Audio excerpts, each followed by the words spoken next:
You're listening to Fathers Handling Business, where fatherhood meets real talk and real solutions.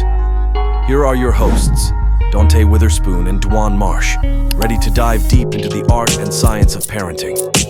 Let's get started and empower the dad in you. What's going up? What's going up? Welcome to another episode of Fathers Handling Business. I am your host, Dwyan Marsh, with my co-host here, Donté Witherspoon. Donté Witherspoon. Today we're going to talk about building strong family relationships. So there's many things that you can do to strengthen your family, especially when it comes to boys. 'Cause I have boys, but not just boys, but just the family dynamic in general.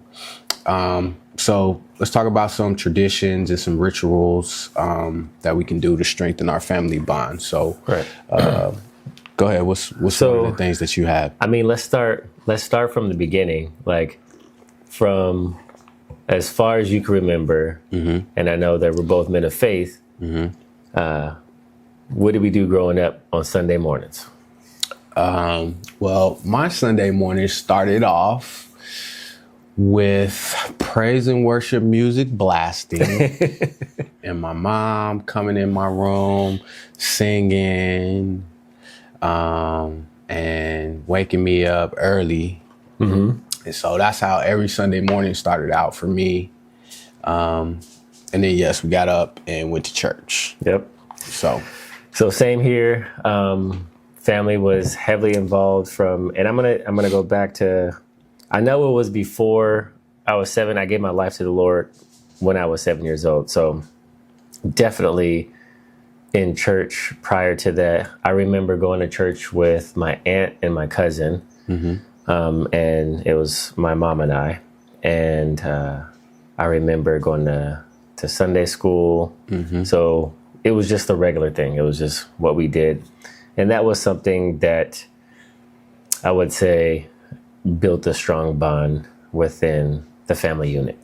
And at the time, my mom was a single mom. Mm-hmm. My aunt was a single mom. So They were kind of just like raising their 2 kids together. Mm. Yeah.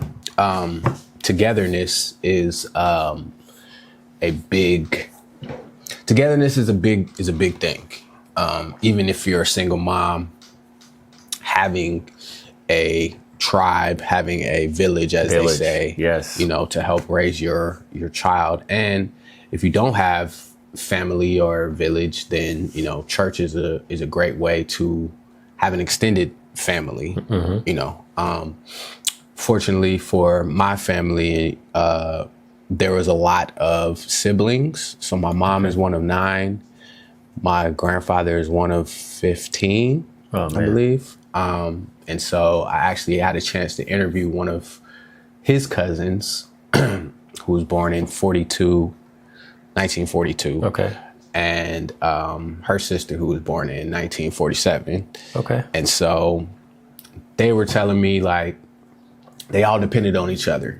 They all went to each other's houses. The parents sent the kids, to this person's house over the summer, this person's house. And, they all just kind of stuck together. You kind of all, when you saw one, you saw them all. Right. And then I interviewed my uncles and aunts. Right. And so they kind of said the same thing, know, and I'm a testament to that because when I was growing up, I went to my cousin's house. Like I'm one of like 32 cousins, right? First cousins. 32 first cousins. And I'm tight with pretty much all my cousins because we grew up, together. Right. Like I have a relationship. I won't say that I'm tight with all of them, but I have a relationship with all of my cousins because, I went to each one of my uncle's houses over the summers as growing up. Like I remember being in Indiana at my uncle's house, watching the finals and being mad because O.J. Simpson was running through the streets. That's like one of my fondest memories, you know, just being at my uncle's house watching basketball with them on the big screen TV, which was like 13 inches back then. You know, it was the only TV in the house. But, you know, just having those things, like growing up with all my cousins. I just came back from Chicago. Okay. You know, I was gone for a minute, but just hanging out with my cousins and, you know, like it just feels like home, you know? So we have a very strong family bond because of those things that were put in place by our ancestors, you know, above us, and just building that village, you know, like no matter what, my mom was a single mom, but it really didn't feel like that because I always had uncles around, my grandfather was around, I had godparents, like it didn't feel like I was alone or growing up in a single family. So it's all about, you know, making sure that you can use the people around you, use your resources to help with the child rearing. Yeah. So, I mean, like that is a true testament of, you know, having a village or a tribe. Like it was your extended family. And 32 first cousins, that's a lot. That is a lot of first cousins. It's a lot of first cousins. Yeah. Okay. Yeah. So as far as my family, so a lot of my family, both my mom and my dad, they were born in Cleveland, Ohio. So a lot of our family, they're still out there. When my mom and dad came to Cali, they tried to reconcile their marriage. It didn't work. My dad stayed in LA. My mom and I went to the Bay, and that's where my aunt and cousin were. Yeah. And so we were there for a minute, and I want to say my dad, he had, three brothers, no sisters.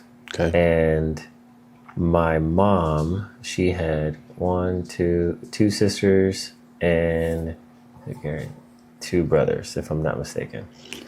So yeah, and a lot of them, actually all of them stayed in the Cleveland area, and just one aunt moved out to the Bay. Okay. One aunt passed away, and so not as big as your family. Right. And then just the distance. So I didn't see a lot of my cousins. I saw one cousin growing up for most of my life. Yeah, just one cousin. And if I wanted to see any of my other cousins, I was traveling because none of them would travel out to California. Interesting. Yeah. Yeah. I was fortunate enough to have an aunt and an uncle that lived in San Diego. So I had those cousins. Okay. Most of my family is from Chicago, so most of my cousins are in Chicago. But my cousins from Chicago, they used to come out here. Okay. You know, they stayed with us, with me and my mom, you know what I'm saying, for a summer, you know, when we got into trouble, you know. So, so you know, like I said, not all of my cousins, but, you know, we just had that strong family bond, which is cool. So what are the things that, you know, you've carried on to your kids to strengthen your family bond? I would say one of the biggest things was having a village within the church community. So from birth, I would say from birth all the way up until maybe like a year and a half, 2 years ago, we were always in church. Okay. Like pretty much every Sunday. I worked at a church as an associate pastor, so we had to be there. You know, True. At least I had to be there. Right. And so we were always at church. And then we started developing different family traditions. And so one of the ones that we developed over time, over the last, I would say, year, is kind of like having home church and having church at home, just with our immediate family, and having time diving into the Word. And it's not like they're a little bit older now, so almost 9, almost 12, and so yep, and just the ability for them to know more in depth of God's word. So that's one family tradition that we started. Another one is having family meetings every other Sunday. So I have them every other weekend. And so, you know, we have those family meetings every other Sunday. It gives them an opportunity to have a voice and just share what's going on in their life. And then bring up anything that they have issues with inside the house. So that's always important too, because I want them to know that they have a voice even as a child to express what they're feeling, you know, their likes and dislikes. And then we could talk about it. We could have a conversation about it. Right. That's dope. One of the things that I implemented with my boys when they were growing up, we used to call it man trips. Okay. So we would go away for a weekend, maybe to Palm Springs or something, and we would just hang out, you know, just do man stuff. And it was a great way to strengthen our bond, you know, just have memories, you know.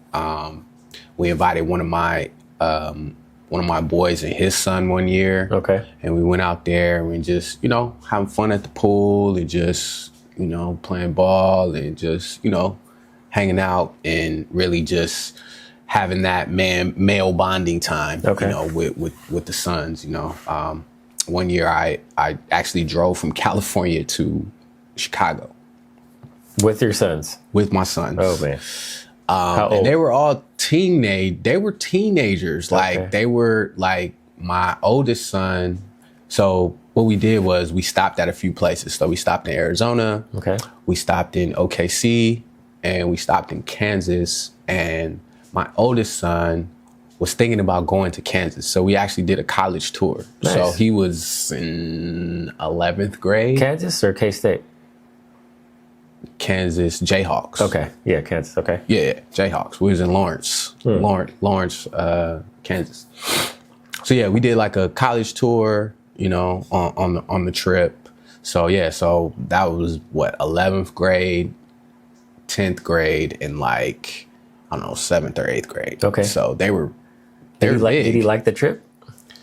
I mean, did he like the college tour? Or did they like the? Yeah, I mean, the college tour was dope. I mean, it was a huge campus. Yeah, you know what I'm saying. And so, you know, a lot of great basketball players came from there. So at that time, he really wanted to play basketball. So it was very eye opening for him. Like I said, when we stopped at OKC, this was when Paul George was playing for OKC. So we went up there. It was the summertime, so there was no hooping games, but we did go to the arena. And, you know, just checked out the city and all that kind of stuff. So, you know, just having those type of trips, you know, having those type of experiences, you know, whether they remember them or not, you know what I'm saying? They're in their psyche. Like, you know, these are the things. We even got stopped by the police. You know, we had that situation, you know, where, and I knew it too. I knew it because we were hype, not gonna lie. It was the end of the night. I think this was in OKC. This was in Oklahoma. It was almost the end of the night. I had picked out a hotel for us to stop in, right? And we were almost at the hotel. And so we were actually in the city. They saw those Cali plates. And we were, I don't know, getting hyped because we was about to get off the road. So we had the music going, we was jumping, and my son was in the, you know what I'm saying? He was doing all that. And then we passed like 2 state troopers. And I was like, they about to stop us. I was like, we just look too hype in here. And sure enough, they did. And he tried to get me for, you know, you have to put your signal on 150 feet before you swerve the lane. I was like, all right, my bad. You know, but you know, at first he didn't believe there was my sons, but you know, once they see my ID, they're like, oh, okay, all right. Wait. Don't skip over this part. What? We got to embrace this part. Why didn't he believe they were your sons? Because the sons looked old. And I don't look that old. You got the baby face. Yeah. I praise God every day, that, I'm able to maintain no grays yet. Well, I got one gray hair, like right here. One coming in. One gray. One gray. Can you believe this? At 42, about to be 43. So I praise God. But it's neither here nor there. So it was just a fun field trip. They got to see the Chicago family, hang out with them, all that kind of stuff. We went a different way on the way back. We stopped in Denver. Okay. And, we just made a whole trip of it. But all that to say, having those type of man trips are something that, strengthen our bond as, father, son, and just being able to see things and do things. Now, I know everybody is not able to take that time. Right. Like I said, I had a business at the time. And so I was able to take a week off, take some time off to just do that. But what are some things that we can do just on a daily or on a weekly? I really like your idea of the every other Sunday. Y'all have the meeting, the family meeting. Yeah. I think that's super dope. I think one of the things that's really simple that people can do is dinner time. Yeah. One meal. Yeah. Dinner time. Yeah. I mean, like, how important is that? Like, as a therapist, like, how important is that to just have that one meal? So, eating together, a lot of people don't eat together anymore. We like, if you have kids and they're in sports, 9 times out of 10, like, you're just on the go. You're eating on the go a lot, right? Facts. And so they got practices at night. They got homework. They got all these things they got to do.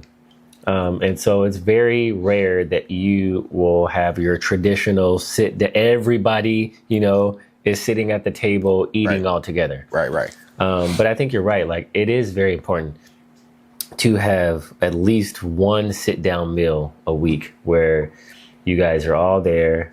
If both parents are in the house, that's amazing. Have both parents, eating at the table with all the kids. And no phones, no TV, and no TV, right? And just have conversations. Asking about how their day was or how they're doing. Like, that's when a lot of stuff that you may not know is going on in their lives comes up. Right. Right. A lot of times kids, like, sometimes they internalize a lot of what they're feeling, and they don't want to burden their parents because they see their parents working hard, or they see their parents, their parents have a lot going on in their life. And so they don't want to burden their parents. But that's an opportunity to ask, like, your kids, like, hey, like, how are you doing? Like, what's, and be very specific with the question, like, what was your favorite part of today? What was your least favorite part of today? Aha. Yeah. I was just about to say, because kids are funny. Kids are really good at deflecting. So, how was your day? Oh, it was good. It was good. Nah, bruh. What does that mean? Yeah. Why was it good? Yeah. How was it good? Why was it good? What happened? Like, you have to really probe and those questions. Like, my mom used to get on me on that all the time, and I got on my kids the same way. Like, now you're not getting away with just saying it was good. Like, what was good about it? What would you like about it? Like you said, what did you learn today? That was my go-to. Like, what did you learn today? What did you and your friends talk about today at lunch? Like, you got to be really specific with the questions, because those questions, yes or no questions, are not the key. Right. You know what I'm saying? Or questions that they can give a one-word answer. You really want to start a dialogue and start a conversation, because most of the times, I mean, the kids will tell you whatever for the most part. Yeah. But if you don't ask, then gotta have open-ended questions. Yeah. And allow them don't ask, like, allow them to speak. Kids want to talk. Most kids, they want to talk. You've got your shy kids out there who don't want to really talk about anything, but most kids, they want to talk. They want to express their feelings. Right. They want to tell you what's going on. And so, asking those, being very intentional in the questions that you ask is very important. They just need an opportunity, really. Yeah. They just need an opportunity to open their mouth, and then it's Yep, absolutely. Another way to get kids to open up, in the car. They feel less threatened especially if it doesn't matter if they're in the front seat to the side of you or in the back seat behind you, they feel less threatened if they're not face to face and you're looking them in the eye. Yeah. Really? Yeah. So interesting.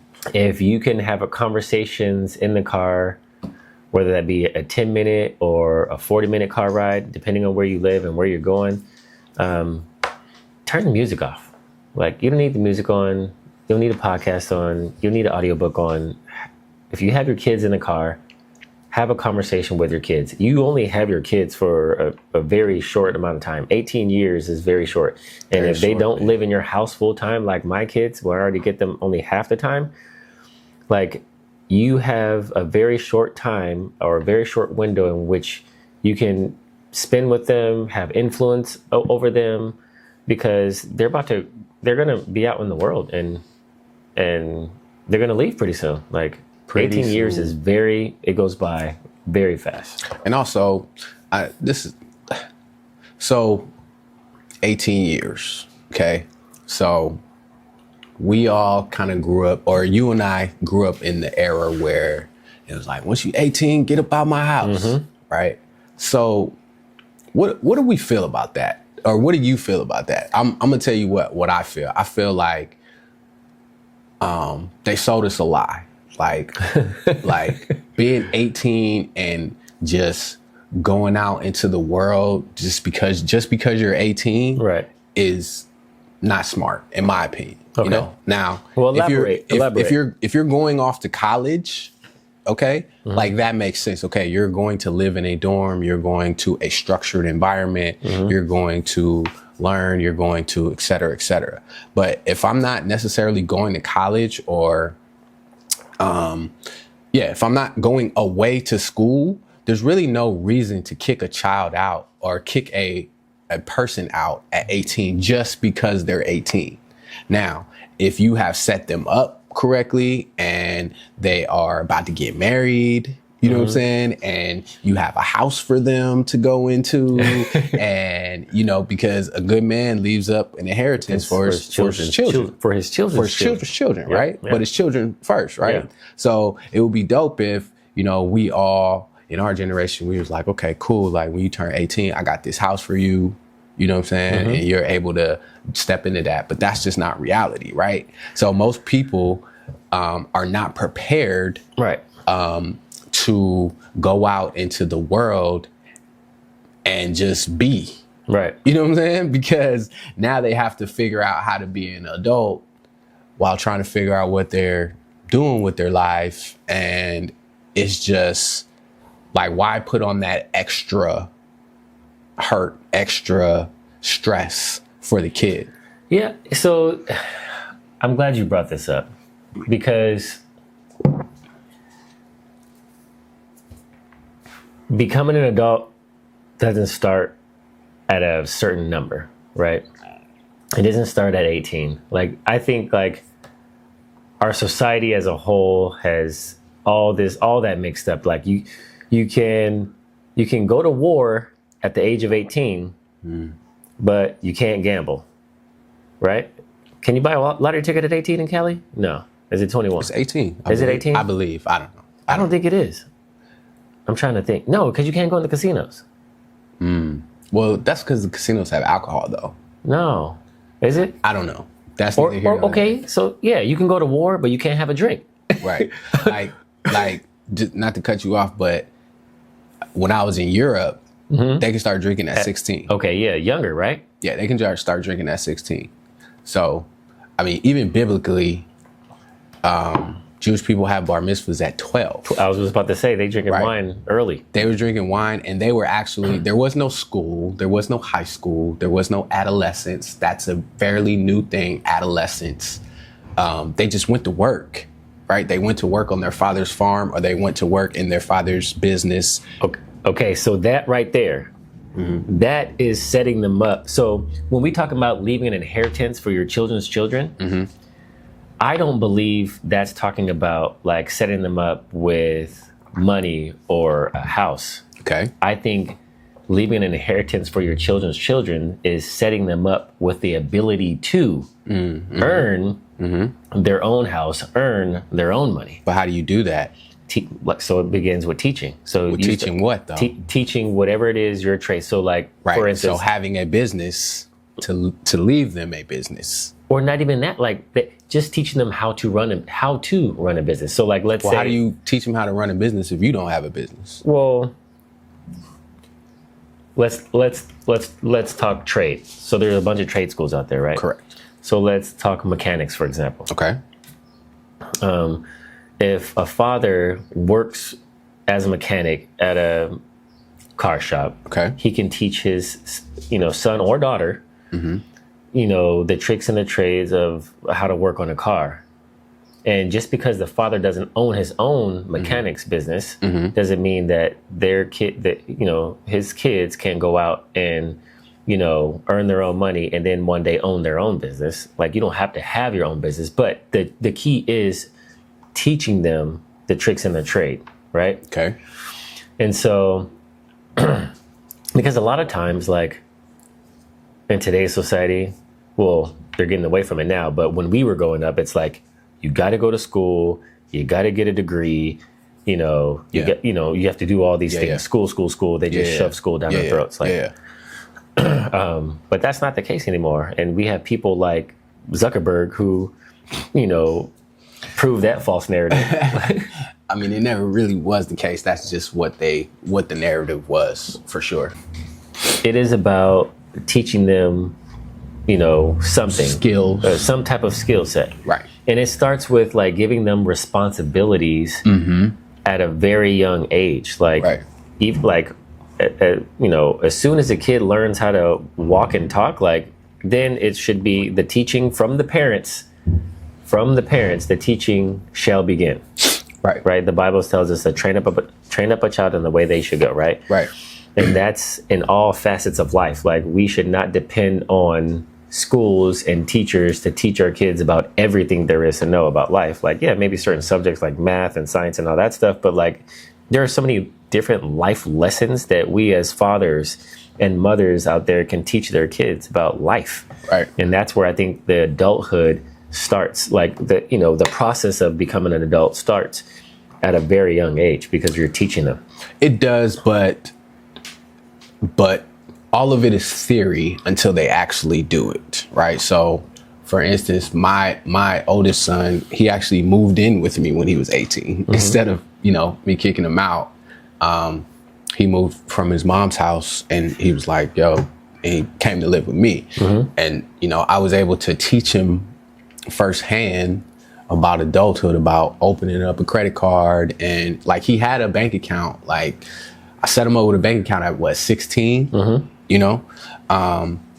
it was different because he didn't have his own, he wasn't making his own money. Okay. Right. Like, he was earning money, like he would do chores or whatever and blah, blah, blah. And he'd get a little bit here and there, but it's different from earning hundreds and hundreds of dollars. You know what I'm saying? Seeing that in your bank account and it's like, woo, so it's like, what can I do with this? And so just him being able to learn those type of things, learning just how to drive, not just how to drive, but actually how to navigate, and be at certain places at certain times, responsibility, just all that kind of stuff. And, he was able to, so in my opinion, kicking kids out at 18 without a plan. Right. Yeah.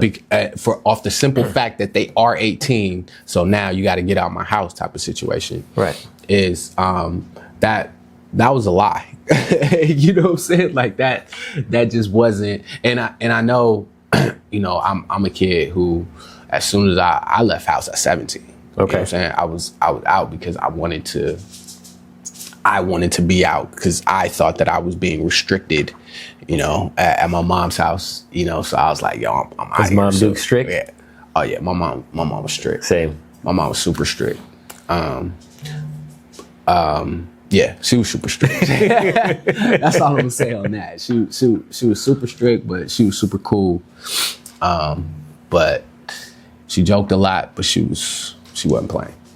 Which is crazy. Which is crazy to say. She joked a lot, but she wasn't playing. But No, I get it. So I understand. People know. But yeah, so just being able to, I know we just kind of went off on a tangent. That's not even what we was talking about, but kicking the kid out at 18 just because they're 18 is just, it's not the way to go. Teaching them, now if you prepared them for 18 and they're about to go into something that's super dope, or they're making money, making their own money, being able to do that, then that's great. So let's talk about how to set and enforce boundaries with our children. Yes. So what are some of the things that we can do to set and enforce boundaries when it comes to children? And I think a lot of it depends on the family dynamic, right? Okay. In every household, there's a different, people are raised different. Like I grew up in a very strict household growing up. Mm-hmm. It's probably very similar to your household, but like there's a lot of things that I could not do. A lot of things that my friends were able to do, I could not do. Facts. I could not say. I could Facts. And so when you grow up and then you have your own kids, it's like, all right, like I want to set, my own rules for my kids, and they'll, you take some of what you experienced as a kid because you're like, all right, yeah, I like this. Mm-hmm. It worked for me. I understand now as an adult why I had these boundaries and parameters set. Mm-hmm. And then there's somewhere like, nah, that was too over the top. Like, I'm gonna have a little leeway here because I remember when I was a kid and I didn't get to do this, or. So I think it depends on the family dynamic, how you grew up, and then what you accepted, and then what you didn't accept as. So what do you think about yelling? Ooh. Why say it like that? I'm just because, man, like that one hits hard. Okay. All right, so okay. I grew up with my mom always yelling. Okay. Always yelling. And then my ex-wife grew up where her mom was, single mom. She was always yelling. She had 2 boys and my ex-wife. And so when you get 2 kids who grew up in households that their parents yelled, mm-hmm. What do you think you're naturally going to do when you have kids? Naturally. Right. So unless you're intention, so we yelled. And I'll give a quick little story.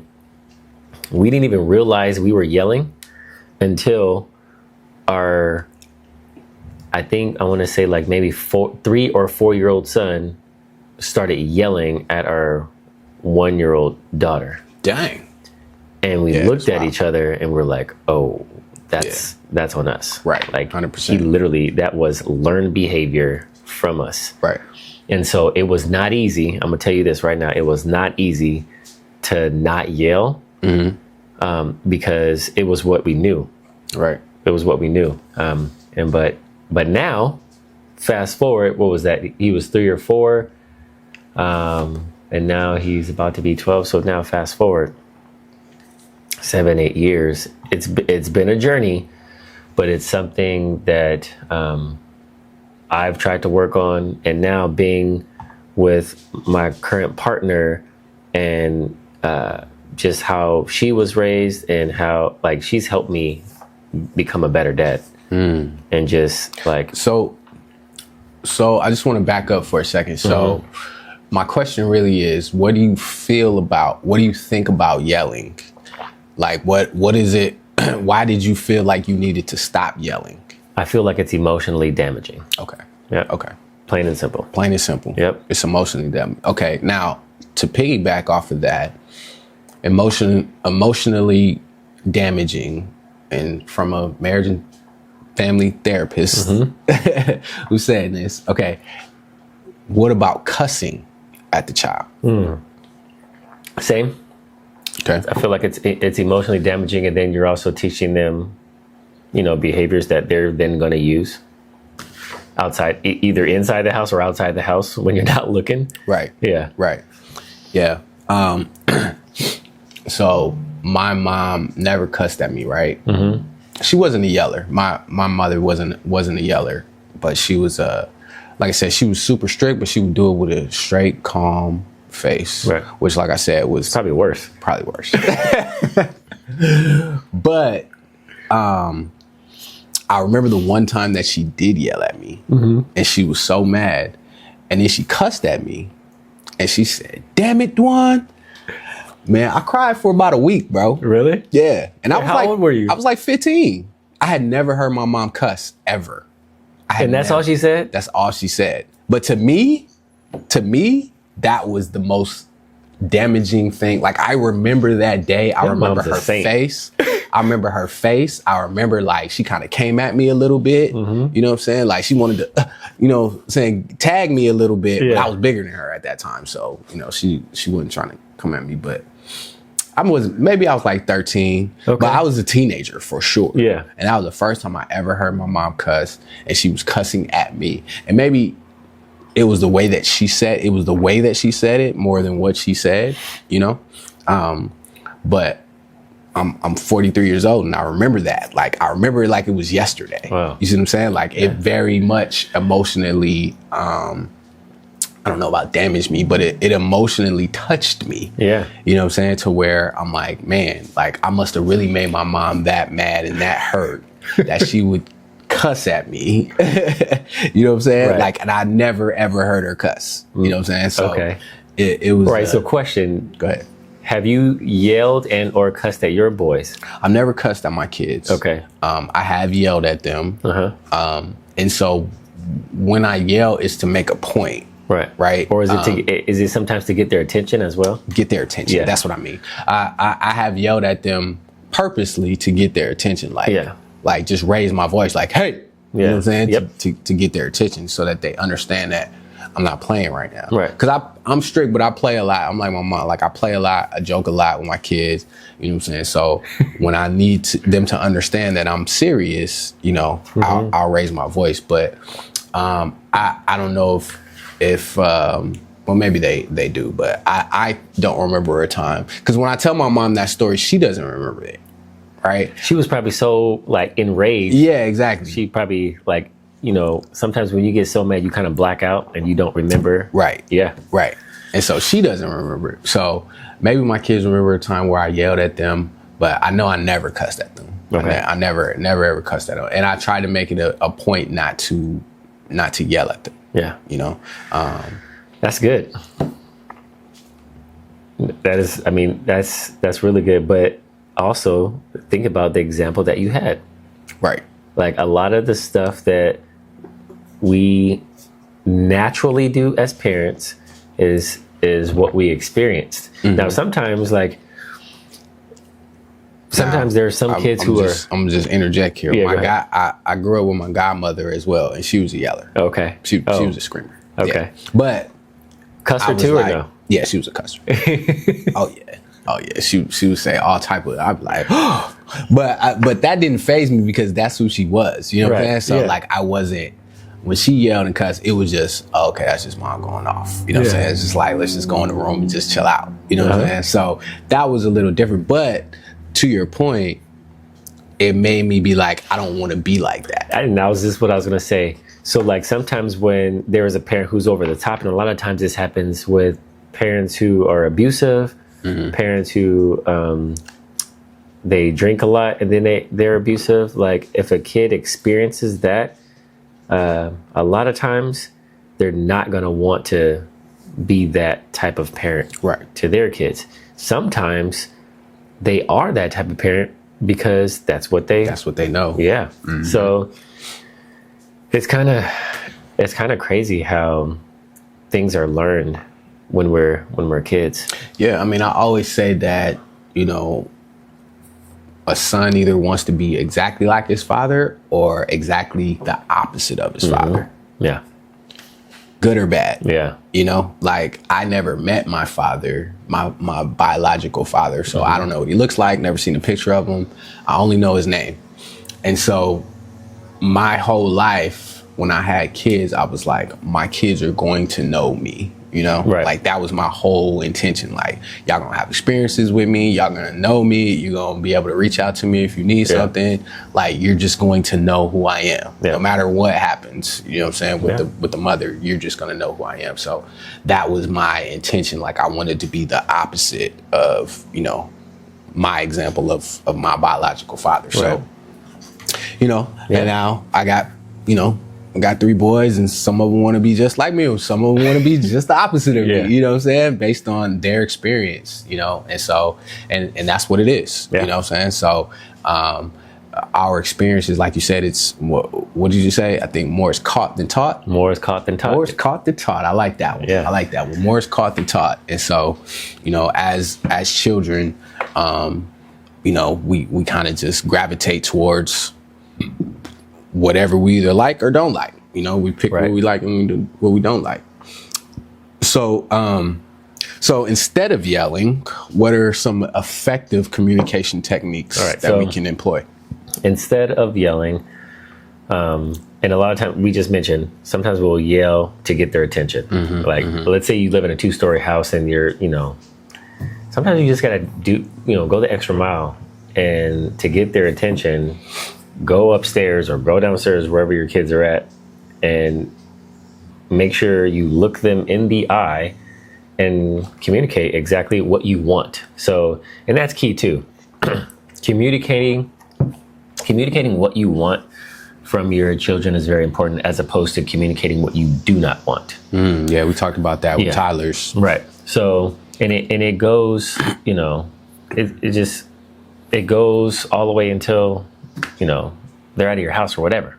I just feel like that's the best way to communicate. Even when they're out your house. Even when they're out your house, yes. Even when they're out your house. Communicate what you want, not what you don't want. And then make sure there's eye contact. Sometimes there can be touch, like, hey son, I really want to have a conversation with you about X, Y, and Z. And so like, if you have that personal touch, you have that eye contact, then you know that they're listening. They can also know that you're serious. You say you like to play a lot, so instead of yelling to get their attention, so they know that you're serious and not playing around, it could be as simple as like, hey, I want to sit down and have a conversation with you. Right, gotcha. And so just that little, and it's more work on the front end, but on the back end, it's gonna be way more beneficial. Right? So you mean more work so it's easier to yell is what you're saying? Oh yeah. It's way easier. It's easier for me to yell upstairs, like, whatever you want them to do, as opposed to going. And then a lot of times they'll brush you off, or they'll say, I didn't hear you. My kids do that all the time. Like, I didn't hear you. They heard me. They just didn't want to do what I said. So, but if I go upstairs and then, have that conversation with them, they can't say they didn't hear me. They know that I'm serious and I want whatever done immediately. So it's just taking the extra step as parents. And then you negate the yelling and the frustration. And if you're a cusser, you don't have to cuss, And I just think like there's a whole respect thing too. Like a lot of times parents think like you're like kids like need to respect you because you're an adult. But if you want respect, you have to also give respect, like, and show what that looks like. So if you're not showing what respect looks like, then they're not going to know how to be respectful. So if you're constantly yelling and cussing, like, don't be surprised if they do that back to you at some point. Yeah, I agree with with the part that you have to show them how to be respectful. Yeah, but also, I would push back a little bit and say that you don't have to give respect to get respect, as far as children are concerned, or anyone is concerned. Really, you can give respect. Period. Yeah. And I know as children are learning, they are learning from us. So yes, being able to teach them how to be respectful, right? So if you're saying respect your elders and you're disrespecting your mom or dad, you know what I'm saying? So they're going to be like, well, I'm respecting my elders, but look at you. Yeah. You know what I'm look saying? at the example I have. Look at the example I have. Yeah. So yes, as a parent, you have to, but also, you know, I'm a big believer of, you know, you respect everyone. You know what I'm saying? And especially as a child, you respect all adults. Yeah. Even if you don't agree with them, you don't have to. Respecting someone doesn't mean that you agree with them. Right. You know what I'm saying? But you're respecting the position that they have. Like Donald Trump, we respect the position that he has. It doesn't mean that we respect everything that he says. Everything that he does. Not at all. But we respect the position that he has, right? Or that he had. That's for, I feel like that's for anybody. Yeah, that's what I'm saying. Yeah, it's for anybody. But I was just going to the point where you were saying like you have to give respect to get respect. And I don't necessarily agree with that, because you can give respect without getting respect. I've been disrespected before, you know, but I still give respect because I'm gonna love you with the love of the Lord. You know what I'm saying? So I'm not going to disrespect you just because you're disrespecting me, right? Like, that's just how I do things. That's just me. Okay. But when we're talking about children and getting them the discipline part. Now let's circle back to the discipline part of the children, right? And when it comes to the partners, right? So you like our ex-partners.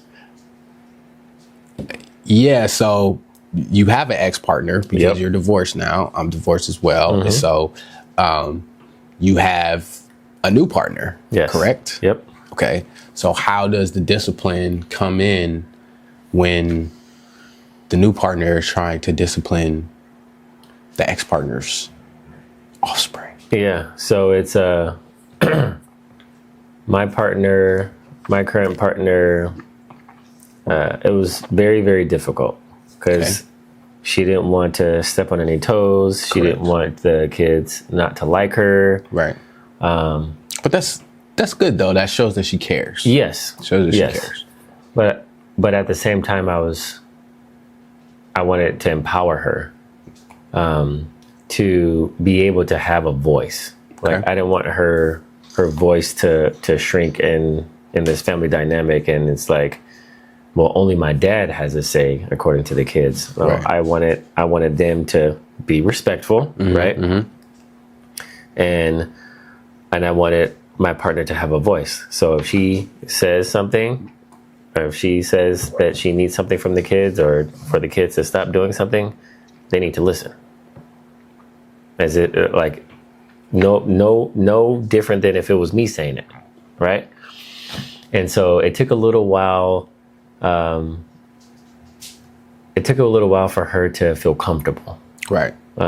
What's a little while? We talking months? We talking years? I would say a good year. Okay, it's not too bad. I would say a good year, maybe a year and a half, because we didn't like 18 months or so. Yeah, that's not too bad. It's about right. Yeah, and now like they have an understanding. Like okay, like this is a mother figure, a parent, an adult, like coming in, caring, loving, doing all the things that a mom would do, right? And so, like, the respect needs to be there. Correct. So, yeah, I think that's the biggest thing, and it's all about communication. And so she's really good with communicating. She's not a yeller. She is not physical with the kids, like none of that. So, yeah, that's how discipline is in our house.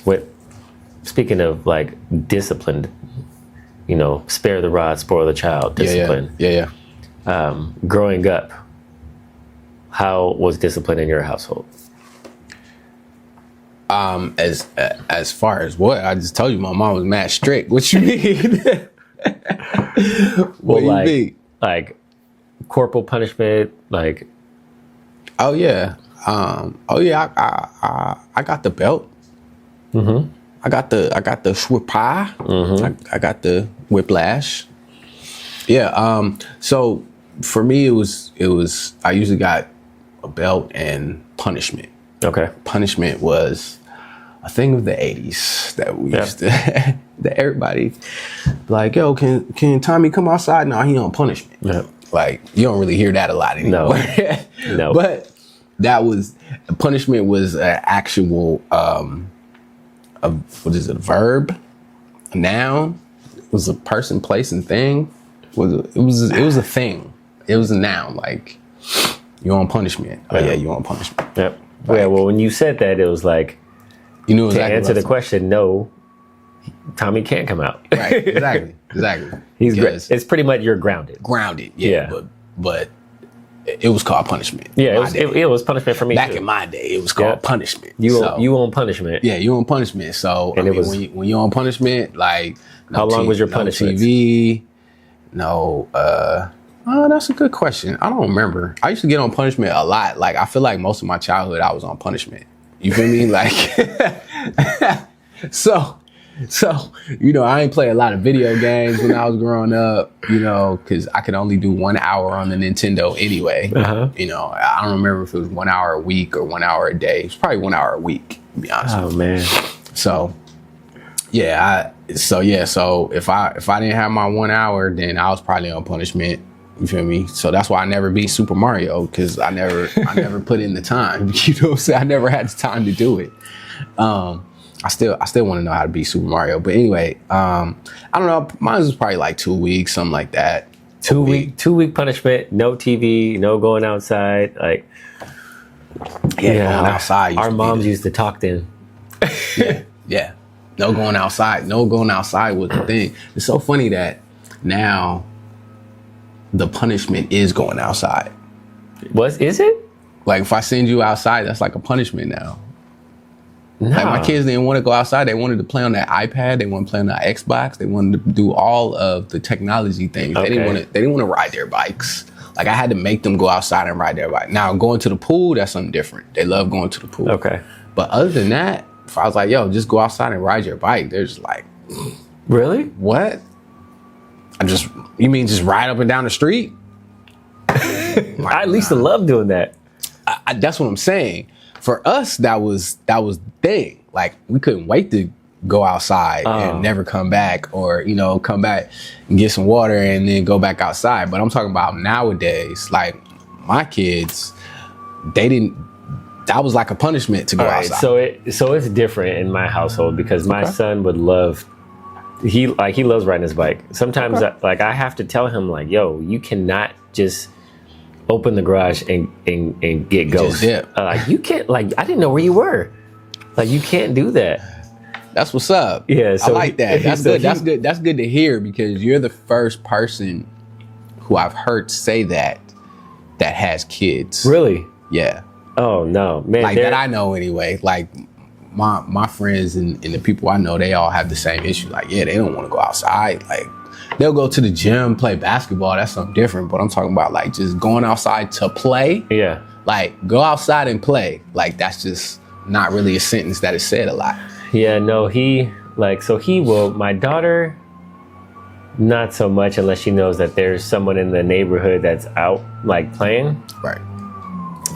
She likes playing with dolls, so she can go in her room and play with her dolls. But electronics in my house, I feel like there's no time for it. Like with their sports and all that stuff. So I've recently started taking my son's phone as soon as I get him. I'm like, and I tell him like, yo, you're not in trouble, but you're with me. I know where you're at. You don't need a phone. So you don't need a phone. Yeah, you don't need a phone, little homie. Not at 11 years old, almost 12 years old. Yeah. I didn't have a phone until I was a senior in high school. Yeah. And I was fine. Yeah. So I take his phone when I get them, not because he's in trouble, and then I limit them on like iPad time or TV time. Nice. So, yeah, I feel like if you're not working on your craft, and his craft is baseball, like if you're not hitting off the tee or doing something that's going to help you become a better pitcher, then you gotta earn the others. You gotta earn the electronic time. Speaking of, what happened to didn't y'all go to Cooperstown? Not yet. Oh, y'all didn't go to Cooperstown yet. Okay. July. Oh, July. Okay. And so he's still committed to baseball? Still committed to baseball. Okay. He recommitted it. He recommitted to baseball. Yeah, well, it was me that had doubts that he wasn't committed. And well, you said he was trying to get his hustle on, selling candy and stuff. What happened with that? He's still doing that. He's still hustling. He's still hustling. He's still hustling at the school. He's still hustling candy. Okay. It's so funny you say that because he literally was like, "Can you take me to Costco so I can get a bag?" I got re-up, Pops. I got re-up. Like legit. I'm not mad at him though. Legit. And then he had his sister helping him sort all the candy and then put them in different baggies.